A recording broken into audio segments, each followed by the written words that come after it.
प्रिय विद्यार्थियों, आज हम कक्षा 12 हिंदी की पाठ्यपुस्तक अंतरा भाग 2 के काव्यखंड के अध्याय 3 में वर्णित कवि सच्चिदानंद हीरानंद वात्सायन अज्ञेय द्वारा रचित रचना जिसका शीर्षक है यह दीप अकेला का अध्ययन करने जा रहे हैं। यह दीप अकेला के बारे में चर्चा करते हुए हम इस से संबंधित जानकारियां प्राप्त कर रहे हैं। यह कविता सच्चिदानंद हीरानंद वात्सायन अज्ञेय द्वारा रचित काव्य संग्रह जिसका नाम है बावरा अहेरी, अज्ञेय द्वारा रचित काव्य संग्रह बावरा अहेरी से इस कविता को लिया गया है। अज्ञेय की यह कविता प्रतीकात्मक है।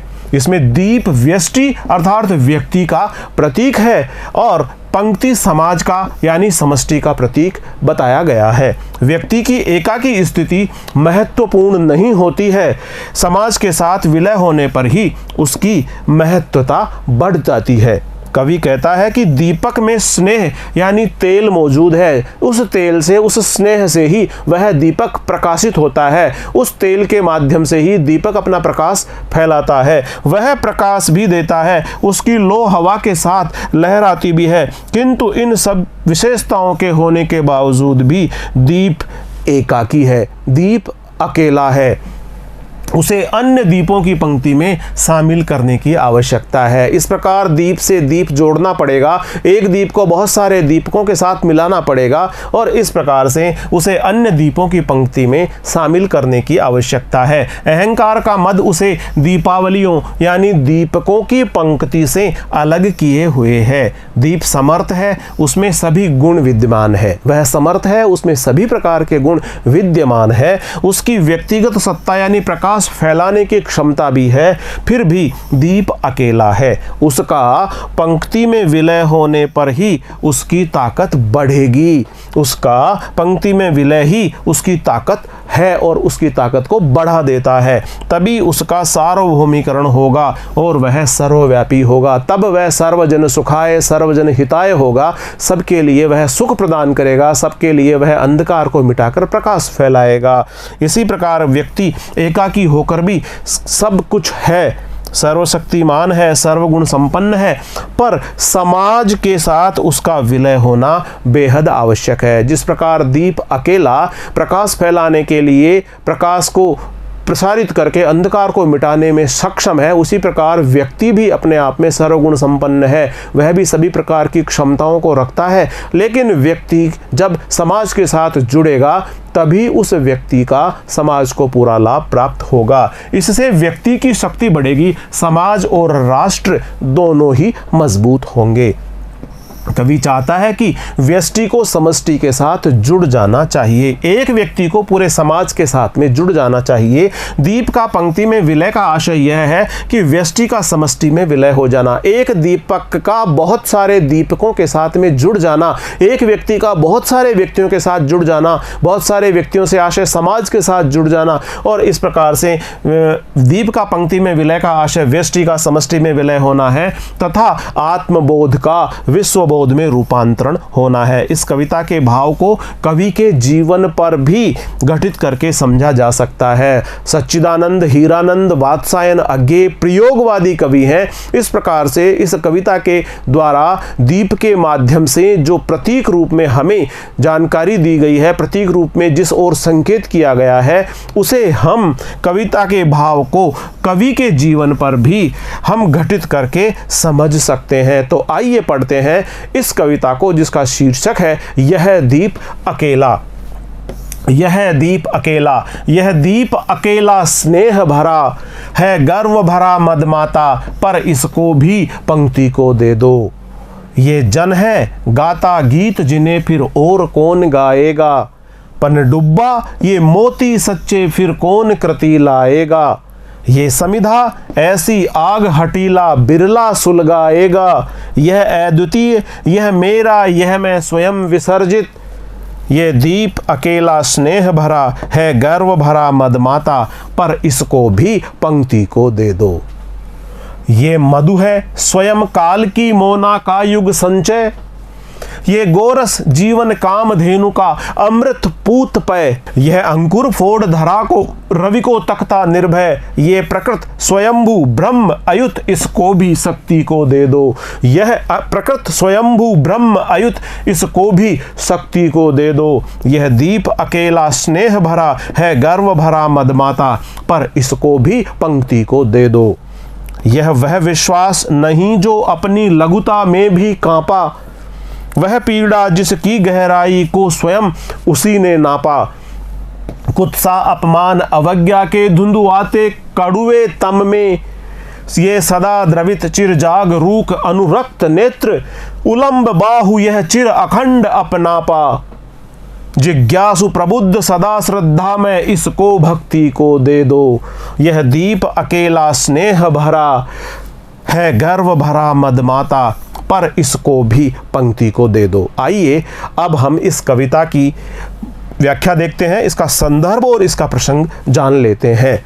यह दीप अकेला स्नेह भरा है गर्व भरा मदमाता, पर इसको भी पंक्ति को दे दो। इन पंक्तियों का संदर्भ इस प्रकार से है। उपर्युक्त काव्यांश यह दीप अकेला कविता से लिया गया है और हमारी पाठ्य पुस्तक अंतरा भाग 2 में संकलित किया गया है। इस कविता के रचयिता प्रसिद्ध प्रयोगवादी कवि श्री सच्चिदानंद हीरानंद वात्सायन अज्ञेय हैं। इन पंक्तियों का संदर्भ इस प्रकार से है। इन पंक्तियों में कवि ने दीप के माध्यम से व्यक्ति और समाज के संबंधों को व्यंजित किया है।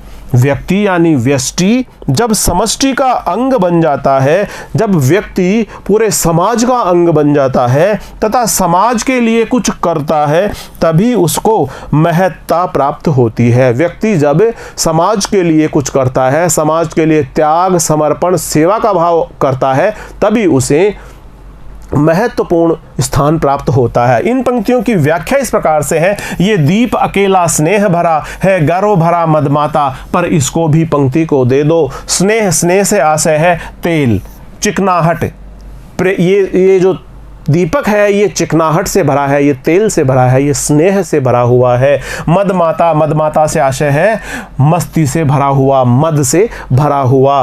इन पंक्तियों के माध्यम से कवि हीरानंद वात्सायन अज्ञेय जी कहते हैं कि यह दीप अकेला कविता में कवि अज्ञेय ऐसे दीप की बात करते हैं जो स्नेह से भरा है, जो गर्व से भरा है, जो चिकनाई से भरा है, जो गर्व से भरा है, जो स्नेह तथा गर्व से भरकर यह दीप मदमाता है, अपना प्रकाश फैलाता है। अपने इस फैलते हुए प्रकाश को देखकर यह आनंद और मद के भाव से गर्वित होता है और इस प्रकार यह गर्व से भरा हुआ दीपक मदमाता है। किंतु यह दीप अकेला है, अर्थात समाज से विलग होकर दीप अकेला ही है। यद्यपि वह स्नेह और गर्व से मदमाता होकर झूम रहा होता है, यह दीपक प्रकाश फैला रहा होता है, अंधेरे को दूर करता है और प्रकाश फैलाता है, पर उसकी व्यक्तिगत सत्ता का कोई विशेष महत्व नहीं होता है। उसे समाज के साथ जुड़ना ही होगा, तभी उसे ताकत मिलेगी। कवि कहते हैं कि यह दीप अकेला है, ये भले ही तेल से भर करके अपने प्रकाश के माध्यम से अंधकार को मिटा रहा हो,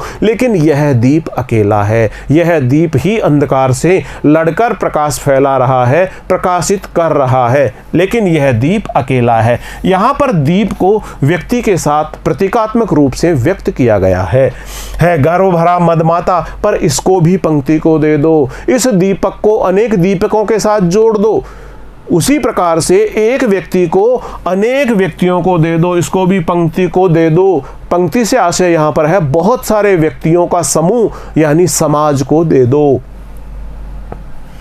कवि कहता है कि इस अकेले दीप को भी पंक्ति में शामिल करके उसे समाज में स्थान दे दो। पंक्ति में शामिल करने से उस दीप की महत्ता एवं सार्थकता बढ़ जाएगी।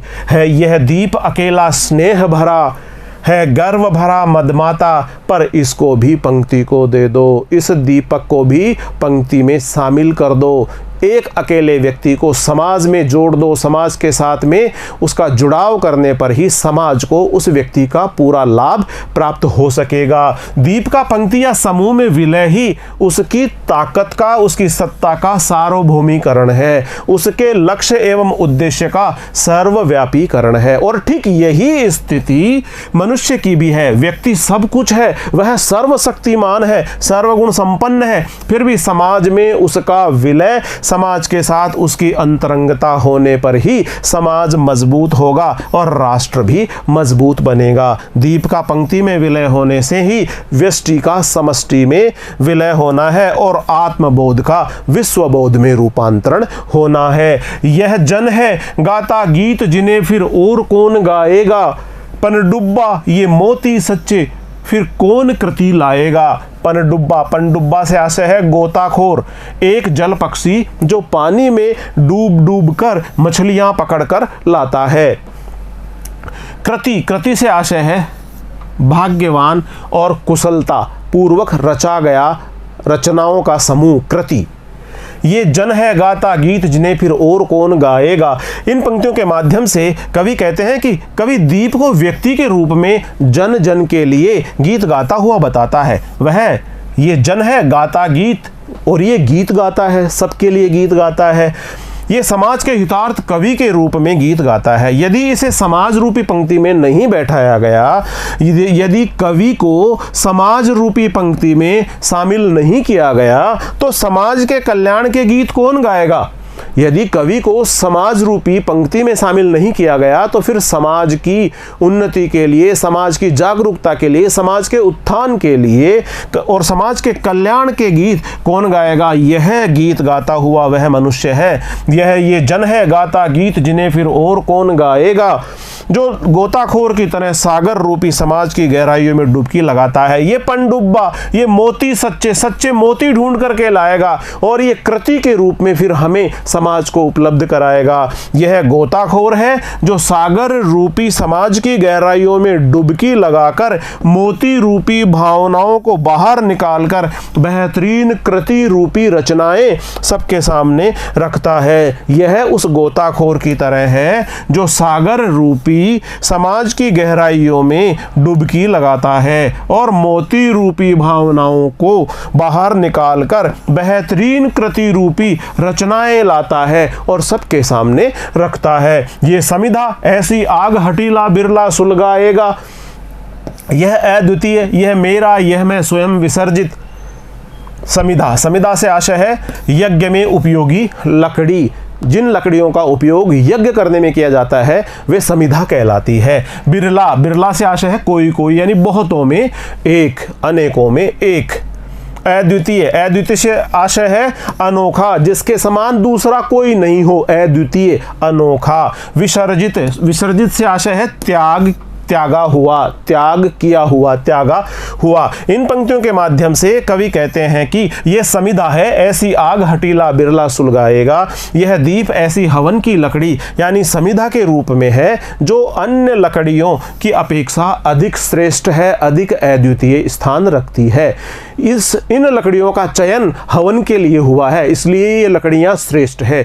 इसीलिए यह लकड़ियां जो हवन का कार्य करेंगी, जो सारे समाज के लिए हित का कार्य करेंगी, इन हित का काम करने वाली हवन रूपी लकड़ियां जो अपने आप में अद्वितीय है, अपने आप में प्रमुख है, श्रेष्ठ है। अर्थात यह वह व्यक्ति है जो समाज के अन्य व्यक्तियों की अपेक्षा अधिक अद्वितीय है। इसमें दीपक की तरह ही कवि को भी, रचनाकार को भी, समाज को जागृत करने वाले व्यक्ति को भी उसी प्रकार से संबोधित किया गया है।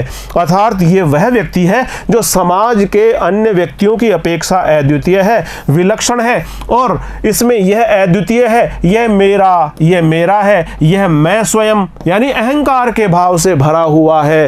इसमें अहंकार का अर्थात स्वयं का भाव भरा हुआ है। इसे अपनी व्यक्तिगत सत्ता रखते हुए भी समाज के साथ में विसर्जित विलय होना ही पड़ेगा। अहंकार का भाव रखते हुए भी इस व्यक्ति को अन्य के साथ में जुड़ाव करना ही पड़ेगा, दूसरे लोगों के साथ, समाज के साथ में जुड़ाव करना ही पड़ेगा। ये दीप अकेला स्नेह भरा है, गर्व भरा मदमाता, पर इसको भी पंक्ति को दे दो। इन पंक्तियों के माध्यम से हमने यह देखा कि इस कविता के माध्यम से अज्ञेय ने व्यक्तिगत सत्ता को सामाजिक सत्ता के साथ जोड़ने पर बल दिया है। कवि अज्ञेय कहते हैं कि जो व्यक्तिगत सत्ता है, एक व्यक्ति है, उसे पूरे समाज के साथ जुड़ जाना चाहिए। जो व्यक्तिगत सत्ता है उसे सामाजिक सत्ता के साथ में जुड़ जाना चाहिए। इस अंश को कवि के पक्ष में भी देखा जा सकता है, उसके अनुसार भी इसकी व्याख्या की जा सकती है। दीपक और कवि का आपस में इस प्रकार का तालमेल बिठा करके और एक दूसरे के साथ में इसकी व्याख्या की जा सकती है। दीप कवि के दृढ़ आत्मविश्वास और अस्मिता का प्रतीक है। दीपक जिस प्रकार बहुत सारे गुण रखता है, उसी प्रकार कवि भी बहुत सारे गुण रखता है। दीपक जिस प्रकार से प्रकाश फैलाता है, उसी प्रकार से कवि भी जागरूकता प्रसारित करता है। यहाँ पर दीप कवि के दृढ़ आत्मविश्वास और अस्मिता का प्रतीक है। दीपक अकेला है पर अंधकार में प्रकाश फैलाता है। उसे भी उन दीपकों की पंक्ति में स्थान दे दो जो समाज को प्रकाशित कर रहे हैं। इस प्रकार कवि को भी दीपक की तरह ही समाज में स्थान दे दो, जिससे वह कवि भी समाज में अपने ज्ञान का प्रकाश फैला देगा, लोगों को जागृत कर देगा, लोगों को उन्नत विचारों से भर देगा। कवि का हृदय भावनाओं से भरा है, जिनके द्वारा वह अपनी भावनाओं को अभिव्यक्त करता है। उसकी कविता से उसका गर्वीला हठीला व्यक्तित्व ही प्रकट होता है। कवि अकेला है, गर्वीला है, अपनी मस्ती में झूमता है, फिर भी उसे कवियों की पंक्ति में स्थान दिया जाना चाहिए। विशेष देखते हैं इन पंक्तियों का। कवि ने व्यक्ति यानी व्यष्टि को समष्टि के साथ, एक व्यक्ति को पूरे समाज के साथ में जोड़ने का संदेश दिया है। गाता गीत में अनुप्रास अलंकार है।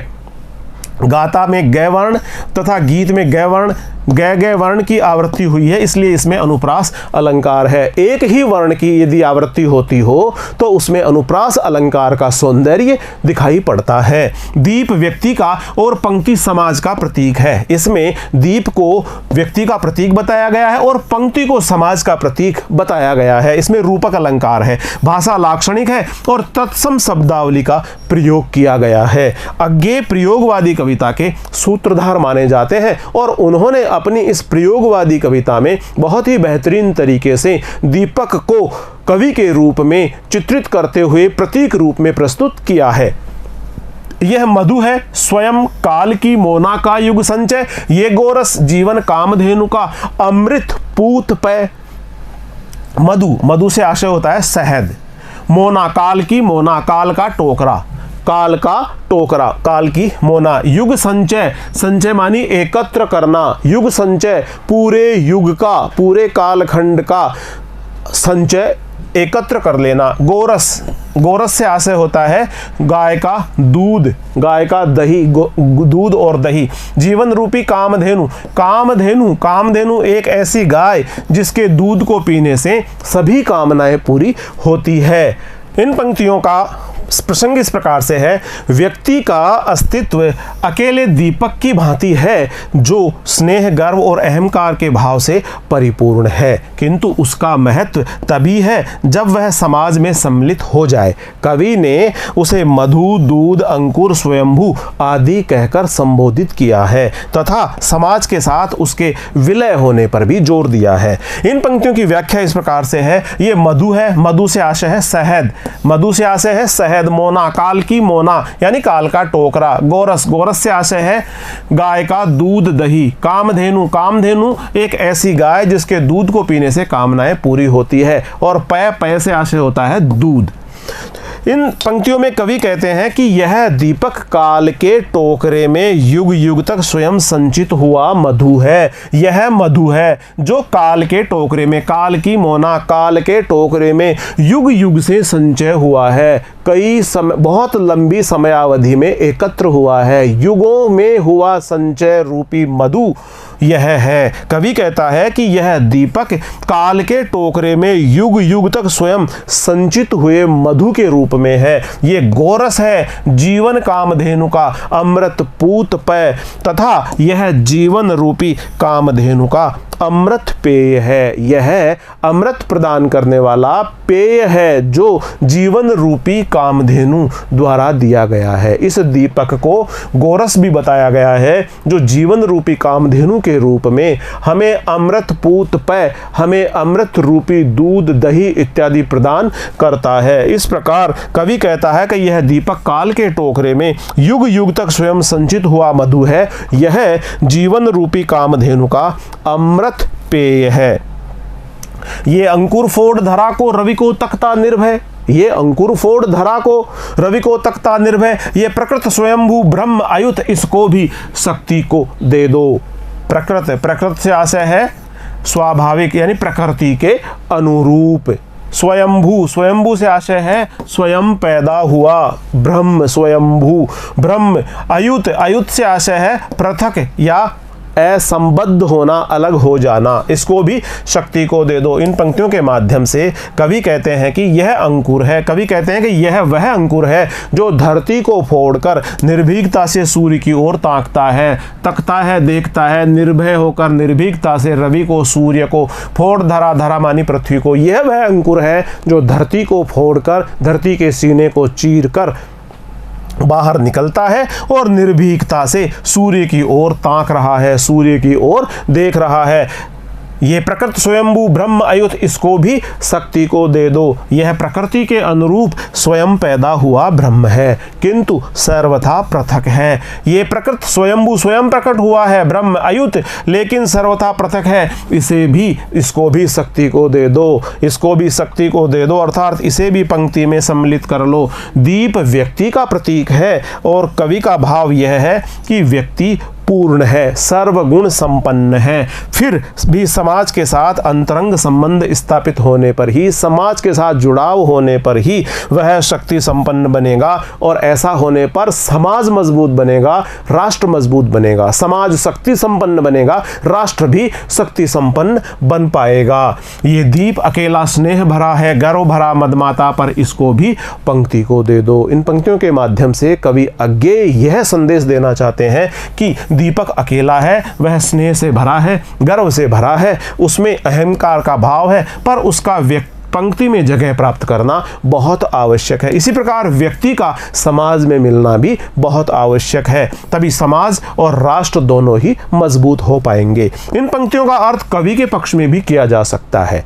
जिस प्रकार से दीपक होता है, अकेला होता है, लेकिन वह अपने मद में, गर्व में भरा होता है, अपने प्रकाश से प्रकाशित करके समाज में फैले हुए अंधकार को मिटाता है, उसी प्रकार कवि भी अपने आप में हठीला होता है, ज्ञान से भरा होता है, प्रकाश पुंज होता है, अपने हृदय के भावनाओं को प्रकट करके वह समाज में जागरूकता फैलाता है, प्रकाश फैलाता है और एक अच्छे समाज का निर्माण करने के लिए वह पूरी तरह से अपने आप को समर्पित कर देता है। अपने हृदय की भावनाओं को समर्पित करके वह एक अच्छे राष्ट्र का निर्माण करता है, अच्छे समाज का निर्माण करता है और इस प्रकार से इस कवि और दीपक की समानता भी की गई है। इन पंक्तियों के माध्यम से कवि के पक्ष में भी हम इस चीज का अर्थ ले सकते हैं। कवि का हृदय भी दीपक के समान है जो बड़ा प्रदीप्त होता है, उसमें अपने युग की शांति का व प्रकाश फैलाने की भावना निहित होती है। उसमें कामधेनु के दूध के समान जीवन रूपी अमृत भरा हुआ है। जीवन रूपी अमृत जो कामधेनु का दूध है, कामधेनु का दूध जिसने पी लिया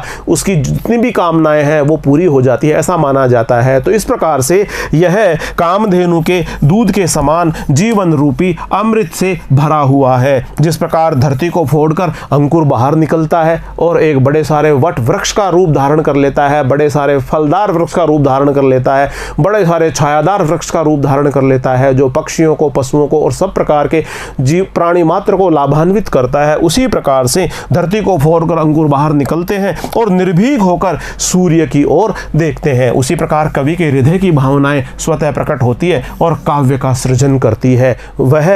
यह एक स्वाभाविक प्रक्रिया है। कवि काव्य की रचना करके ब्रह्म की तरह उससे पृथक स्वतंत्र रहना चाहता है, अतः कवि अपनी रचनात्मक क्षमता को शक्ति प्रदान करने का आह्वान करता है। इसके लिए उसका कवियों की पंक्ति में शामिल होना जरूरी है। दीपकों की पंक्ति में जिस प्रकार से मिलना बहुत जरूरी है, उसी प्रकार कवि का भी बहुत सारे कवियों के साथ में, समाज के साथ में मिलना बहुत जरूरी है।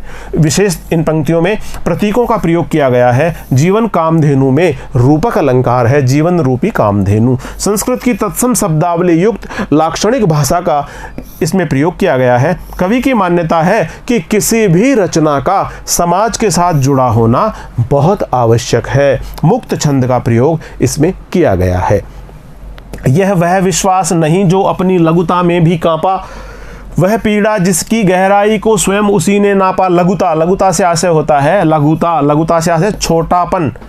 इन पंक्तियों का प्रसंग इस प्रकार से है कि दीपक को प्रतीक बनाकर मनुष्य को विश्वासी अर्थात विश्वास से भरा हुआ, सहनशील, जागरूक, प्रबुद्ध और सर्वगुण संपन्न बताया गया है। फिर भी उसे पंक्ति के साथ जोड़ने पर ही व्यष्टि को समष्टि में विलय करने का संदेश दिया जाता है। एक व्यक्ति को पूरे समाज के लिए उपयोगी बनाने के लिए उसे पूरे समाज के साथ जोड़ने का भाव कवि द्वारा इन पंक्तियों के माध्यम से दिया गया है। व्याख्या इस प्रकार से है, यह वह विश्वास नहीं जो अपनी लघुता में भी कांपा। कवि का आशय कथन यह है कि दीपक उस विश्वास का रूप है जो अपनी लघुता में भी कभी कांपा नहीं है। छोटा सा दीपक है, प्रकाश फैलाता है, लेकिन वह छोटा सा दीपक भी कभी अंधकार से डरता नहीं है। जितनी उसकी क्षमता है, जितना उसका प्रकाश है, अपनी पूरी क्षमता और पूरे प्रकाश के साथ में वह अंधकार को मिटा देता है। वह कभी कांपता नहीं है, भयभीत नहीं होता, डरता नहीं है। उसने अपनी पीड़ा को स्वयं ही नाप लिया है। वह पीड़ा जिसकी गहराई को स्वयं उसी ने नापा और अपनी पीड़ा को उसने स्वयं ही नाप लिया है। इस दीपक रूपी व्यक्ति में आत्मविश्वास है, सहनशीलता है और दुख सहन करने की क्षमता भी है। कुत्सा, अपमान, अवज्ञा के धुंधुआते कड़वे तम में यह सदा द्रवित चिरजागरूक अनुरक्त नेत्र। कुत्सा से आशय है निंदा, घृणा। अपमान से आशय है बेइज्जती। अवज्ञा से आशय है आज्ञा न मानना, कहना न मानना। धुंधुआते से आशय है धुएं से भरे हुए। तम से आशय है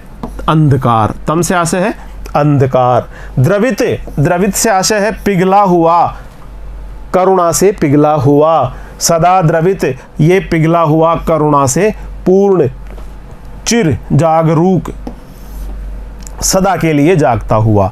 अनुरक्त नेत्रों में अनुराग रखते हुए, लाल नेत्रों के साथ में अनुराग का भाव लिए हुए होना। इन पंक्तियों की व्याख्या इस प्रकार से है। कवि कहता है कि जिस प्रकार दीपक धुएं के बीच जलता रहता है, कुत्सा, अपमान, अवज्ञा के धुंधुआते कड़वे तम में, इस प्रकार से जो कड़वा तम है, अंधकार है, जो कुत्सा के भाव से भरा है, जो निंदा और घृणा के भाव से भरा है, जो अपमान और बेइज्जती के भाव से भरा है, जिसमें अवज्ञा का भाव भी है, इस प्रकार कुत्सा, अपमान, अवज्ञा, निंदा, बेइज्जती और अवज्ञा के भाव से भरे हुए अंधकार के धुएं में भी यह दीपक सदा अपने आप को जागरूक रखता है, चैतन्य रखता है और जागरूक और चैतन्य रख करके जलता रहता है। कवि कहता है कि जिस प्रकार दीपक धुएं के बीच जलता रहता है, उसी प्रकार व्यक्ति भी निंदा, अपमान के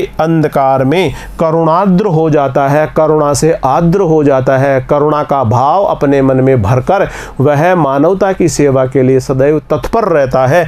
यह हमेशा जागरूक रहता है। जिस प्रकार ये सदा द्रवित, चिर जागरूक, हमेशा के लिए यह जागरूक रहता है। अनुरक्त नेत्र, उसके नेत्रों में अनुरक्त भाव होते हुए भी वह सदैव अनुराग का भाव ही रखता है। इसके नेत्रों से दूसरों के प्रति अनुराग का भाव ही झलकता है। उलंब बाहु यह चिर अखंड अपनापा, जिज्ञासु प्रबुद्ध सदा श्रद्धा में इसको भक्ति को दे दो। उलंब बाहु से आशय है ऊपर की ओर उठी हुई भुजाएं। उलंब बाहु। जिज्ञासु से आशय है जिज्ञासा रखने वाला, जानने की इच्छा रखने वाला। प्रबुद्ध से आशय है ज्ञानी, जागा हुआ। जो ज्ञानी है, जो जागा हुआ है वो प्रबुद्ध। श्रद्धा में, जो श्रद्धा से भरा हुआ है वह श्रद्धा में। इन पंक्तियों की व्याख्या इस प्रकार से है। उलंब बाहु ये चिर अखंड अपनापा। कवि कहते हैं कि उसकी उठी हुई बाहें दूसरों को हमेशा गले लगाने के लिए तत्पर रहती है। इसके मन में पूर्ण आत्मीयता का भाव है। चिर अखंड अपनापा, आत्मीयता का भाव हमेशा के लिए इसके हृदय में है। इसके मन में पूर्ण आत्मीयता का भाव है। उलम जिज्ञासु प्रबुद्ध श्रद्धा में ये ज्ञान पिपासु है, ज्ञान को प्राप्त करना चाहता है, ज्ञान को अपने हृदय के अंदर, अपने मस्तिष्क में धारण करना चाहता है, ज्ञान को अपने व्यक्तित्व के साथ जोड़ना चाहता है। ये ज्ञान पिपासु है, ये प्रबुद्ध है, ये जागा हुआ है, ये ज्ञानी है, ये श्रद्धावान है, ये श्रद्धा से भरा हुआ है तथा ये जागृत है, ये जागृत है। ये जिज्ञासु प्रबुद्ध सदा श्रद्धा में, इसको भक्ति को दे दो, इस व्यक्ति को भी समाज को दे दो, समष्टि में सम्मिलित कर लो। इस प्रकार से इन पंक्तियों के माध्यम से कवि कहते हैं कि उसकी उठी हुई बाहें दूसरों को गले लगाने के लिए सदैव तत्पर रहती है। इसके मन में पूर्ण आत्मीयता का भाव हमेशा रहता है। यह ज्ञान पिपासु है, यह प्रबुद्ध है, यह श्रद्धावान है और यह जागृत है। इस व्यक्ति को भी समाज समष्टि में सम्मिलित कर लो। ये दीप अकेला स्नेह भरा है, गर्व भरा मदमाता पर इसको भी पंक्ति को दे दो। कवि कहता है कि दीपक की तरह यह अकेला है। कवि कहता है कि दीपक की तरह यह कवि भी अकेला है, गर्विला है, स्नेह से भरा है, अहंकार के भाव से भरा हुआ है, अर्थात सर्वगुण संपन्न है। अतः इसे समाज में मिला लो, जिससे समाज सर्वगुण संपन्न हो जाएगा और समाज शक्तिशाली हो जाएगा। इस अंश की व्याख्या कवि के पक्ष में भी इस प्रकार कर सकते हैं। सच्चिदानंद हीरानंद वात्सायन अज्ञेय प्रयोग धर्मी कवि है और इस प्रकार से उन्होंने इस कविता के माध्यम से जो प्रयोग किया है, हम कवि के रूप में भी, कवि के पक्ष में भी इस प्रकार इसका अर्थ देख सकते हैं। कवि अपनी लघुता में भी अपना आत्मविश्वास नहीं खोता है, वह आलोचनाओं से भी डरता नहीं है, आलोचनाओं से भी घबराता नहीं है, अपने उत्साह को कभी कमजोर नहीं करता है। वह करुणा से भरा हुआ है, जागरूक है और उसके नेत्र अनुराग से भरे हुए हैं, अनुरक्त नेत्र अनुराग से भरे हुए हैं। दूसरों का आलिंगन करने के लिए सदैव उसकी भुजाएं सदैव उठी रहती है। अपने प्रेम के भावों को प्रदान करने के लिए, दूसरों को अपना प्रेम प्रदान करने के लिए आलिंगन के भाव से सदैव उसकी भुजाएं उठी रहती है। वह कमजोर लोगों को भी, बेसहारा लोगों को भी अपने हृदय से लगाना चाहता है। उसकी कविताओं की कटु आलोचना होती है, उसकी उपेक्षा होती है, निंदा होती है, अपमान भी किया जाता है, फिर भी उसका उत्साह कम नहीं होता। कवि का उत्साह कम नहीं होता, वह अकेला होते हुए भी अडिग रहता है, अहंकार से भरकर सदैव मस्ती में झूमता रहता है। अतः उसे भी कवियों की श्रेणी में स्थान दिया जाना चाहिए। इन पंक्तियों का विशेष इस प्रकार से है। भाषा तत्सम शब्दावली से युक्त है, भावों के अनुकूल है, लाक्षणिक एवं प्रवाहमयी है। इसकी भाषा लाक्षणिक एवं प्रवाहमयी है, भावानुकूल है तथा तत्सम शब्दावली से युक्त है। इसमें जो छंद है, मुक्त छंद का प्रयोग किया गया है। दीप व्यष्टि चेतना का प्रतीक बताया गया है।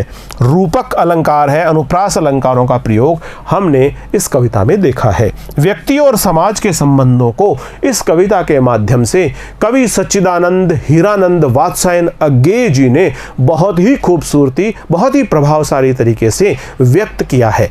प्रिय विद्यार्थियों, आज हमने अध्याय 3 में वर्णित कवि सच्चिदानंद हीरानंद वात्सायन अज्ञेय द्वारा रचित रचना, जिसका शीर्षक है यह दीप अकेला, को बहुत अच्छी तरह से पढ़ लिया है, समझ लिया है, आत्मसात कर लिया है।